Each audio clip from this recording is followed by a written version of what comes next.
Hello నేస్తాలు, నేను మీ కథల వెన్నెల. ఈరోజు మీ ముందుకు ఒక మంచి కథతో వచ్చేసాను.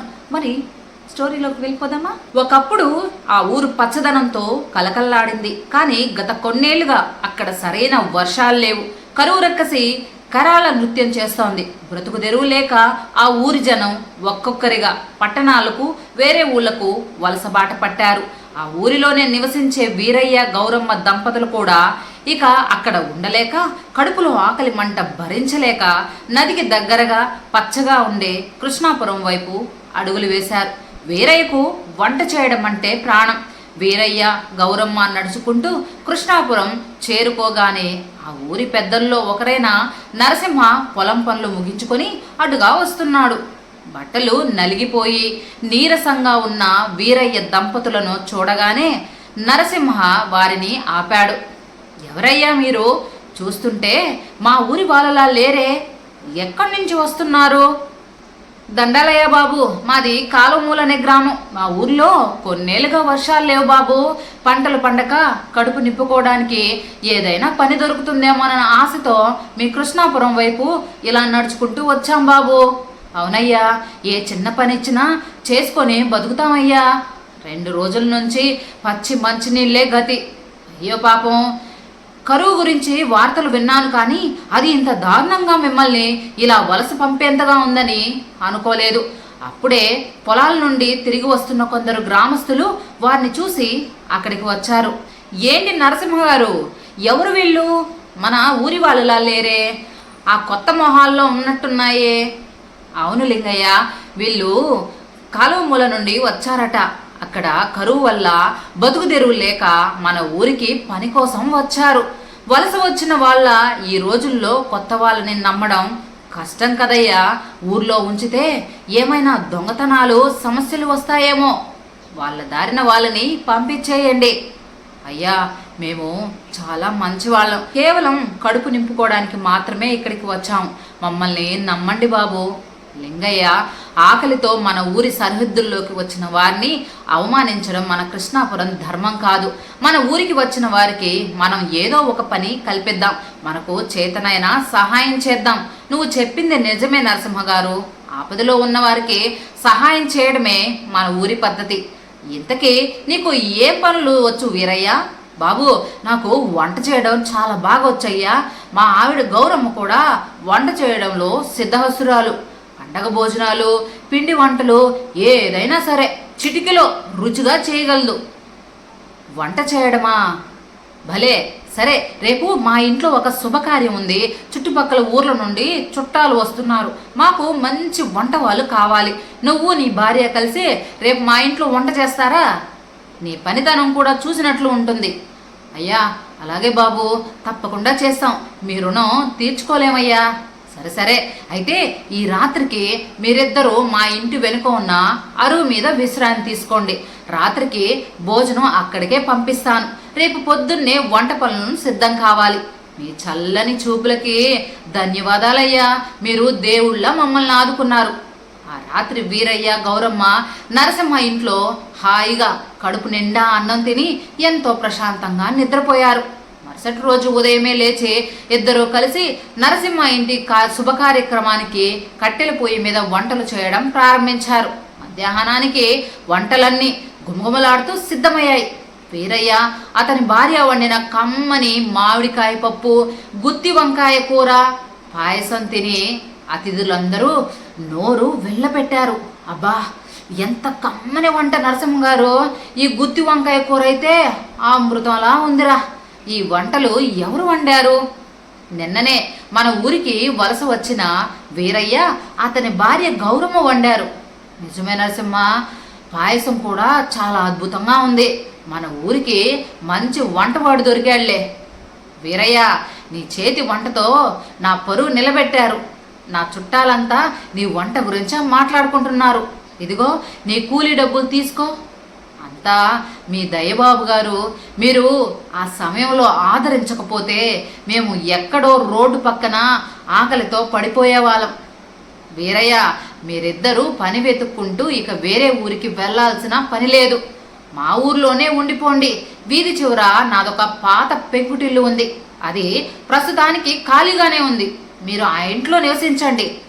నిజంగానైనా బాబు, మాకు ఉండడానికి గూడు కూడా ఇస్తున్నారా? అవునమ్మా, మీరు అక్కడే ఆ ఇంట్లోనే ఉంటూ మరి ఊరి జనాలందరికీ వంటలు చేసి పెట్టండి. అదే మీకు బతుకు తెరువు అవుతుంది. అలా ఆ రోజు నుండి వీరయ్య, గౌరమ్మ ఆ పాత పెంకుటింట్లో నివసించడం ప్రారంభించారు.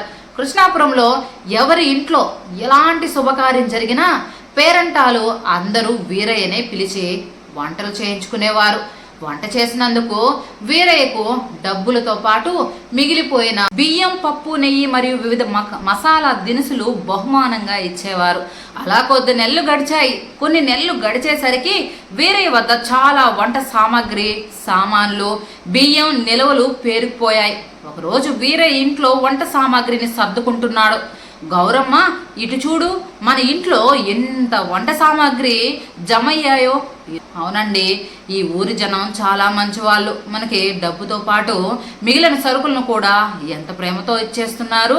ఆ మూలలో ఉన్న 10 బియ్యం బస్తాలు, ఆ పక్కనే ఉన్న లవంగాలు, యాలకులు, దాల్చిన చెక్క లాంటి మసాలా దినుసులు చూస్తే మన ఇల్లు ఒక చిన్న కిరాణా దుకాణంలా ఉంది. నిజమే గౌరమ్మ, మనం వలస వచ్చినప్పుడు మన దగ్గర చిల్లి గవ్వలేదు. కానీ ఈరోజు మనకు వండడానికి, నేడు తినడానికి తిండి ఇచ్చి ఇంతగా ఆదరించిన ఈ ఊరి ప్రజల రుణం మనం ఎప్పటికీ తీర్చుకోలేము. ఇలా వారి జీవితం ప్రశాంతంగా సాగుతుండగా శ్రావణ మాసంలో వర్షాకాలం ప్రారంభమైంది. ఆ సంవత్సరం వర్షాలు సాధారణంగా కాకుండా చాలా తీవ్రంగా కురిశాయి. మొదటి 2 రోజులు బాగున్నా 3వ రోజు నుండి ఆకాశానికి చిల్లు పడినట్లుగా కుండపోత వర్షం కురవడం మొదలైంది. 4వ రోజు ఉదయం నరసింహ గొడుగు పట్టుకుని కంగారుగా వీరయ్య ఇంటికి వచ్చాడు. వీరయ్య, ఓ వీరయ్య, ఎంత అనర్థం జరిగింది? ఏమైంది నరసింహ గారు? ఎందుకు అంతలా కంగారు పడుతున్నారు? వాన ఎంబైనా ముంచెత్తుతుందా? వీరయ్య, మన ఊరిని పక్క ఊర్లతో పట్టణంతో కలిపే ప్రధాన వంతెన నీటి ప్రవాహానికి కూలిపోయింది. అమ్మో, వంతెన కూలిపోయిందా? మరి పక్క ఊరికి పట్టణానికి ప్రయాణాలు ఎలా బాబు? అదే పెద్ద సమస్య గౌరమ్మ. వంతెన కూలిపోవడంతో పట్టణం నుండి మన ఊరికి వచ్చే సరుకుల రవాణా పూర్తిగా నిలిచిపోయింది. ఇలాగే వర్షం పడితే మన ఊర్లో ఎవ్వరికి సరుకులు, కూరగాయలు దొరకవు. అమ్మ చెప్పినట్లే వారం రోజుల పాటు ఏకదాటిగా వర్షం కురుస్తూనే ఉంది. వారం రోజుల తర్వాత వర్షం కాస్త తగ్గినా అది ఉధృతంగా ప్రవహించగా దాంతో కృష్ణాపురం ప్రజలు పక్క ఊరికి వెళ్లి సరుకులు తెచ్చుకునే మార్గం పూర్తిగా లేకుండా పోయింది. ఊరి ప్రజల ఇళ్లలో నిలువ ఉన్న పప్పులు, బియ్యం, కూరగాయలు పూర్తిగా అయిపోయాయి. ఊరంతా ఆకలి కేకలు మొదలయ్యాయి. ఆ దయనీయ స్థితిని చూసి వీరయ్య చలించిపోయాడు. గౌరమ్మ, మనకు అన్నం పెట్టిన ఈ ఊరి ప్రజలు ఈరోజు ఆకలితో అలమటించిపోతున్నారు. చిన్నపిల్లలు పాలు, అన్నం లేక ఏడుస్తున్నారు. నేను ఇది చూడలేకపోతున్నాను. అవునండి, ఊరిలో ఎవరి దగ్గర కూరగాయలు లేవు. వర్షం వల్ల కొందరు ఇళ్లల్లో నీళ్లు వచ్చి ధాన్యం కూడా తడిచి పాడైపోయిందంట. వాళ్ళని చూస్తుంటే నాకు ఏడుపు వస్తోంది. గౌరమ్మ, మనం ఒక పని చేద్దాం. మన దగ్గర దాదాపు 10 బస్తాల బియ్యం ఉన్నాయి కదా. అలాగే నేను వంటలు చేయడం వల్ల పారితోషికంగా వచ్చిన పప్పులు, నెయ్యి, లవంగాలు, యాలకులు, మసాలా దినుసులు అన్నీ ఉన్నాయి కదా.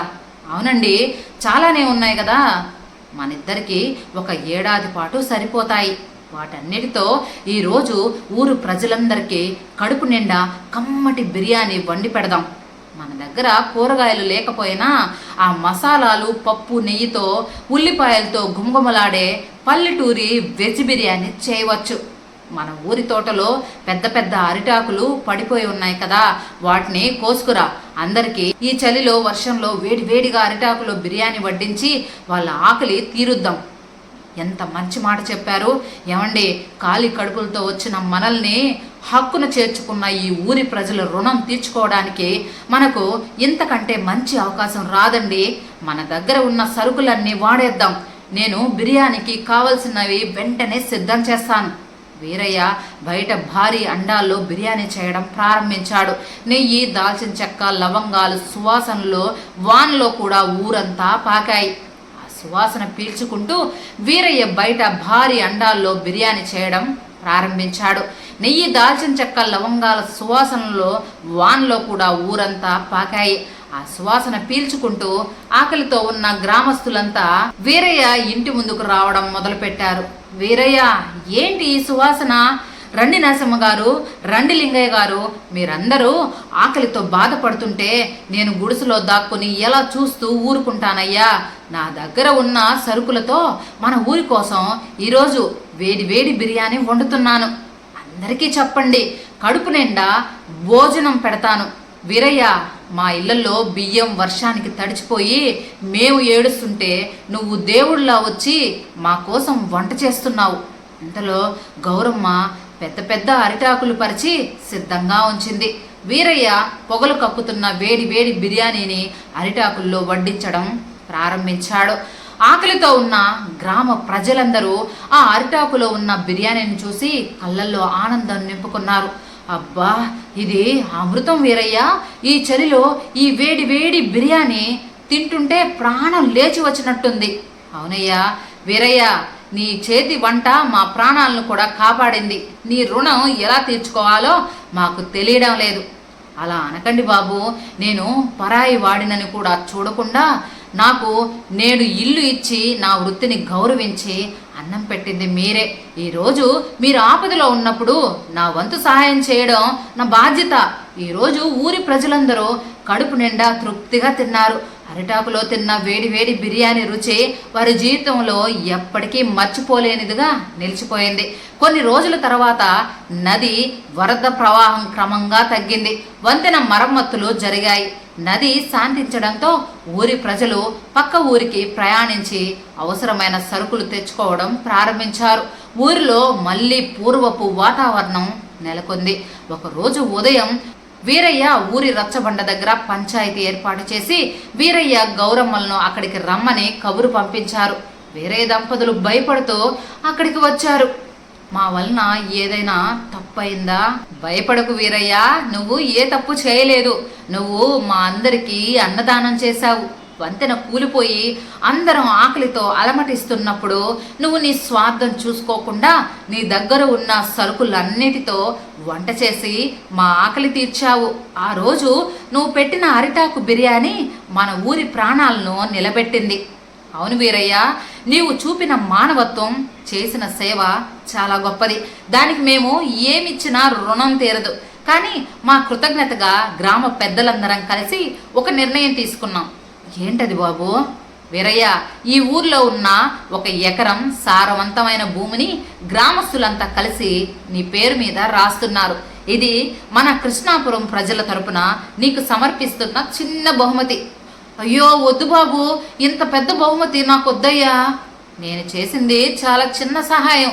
వీరయ్య, మేము ఇచ్చేది నువ్వు నిరాకరించకూడదు. ఇది మేము నీ మీద ఉన్న ప్రేమతో ఇస్తున్నాం. ఆపదలో ఆదుకున్న వాడే నిజమైన బంధువు.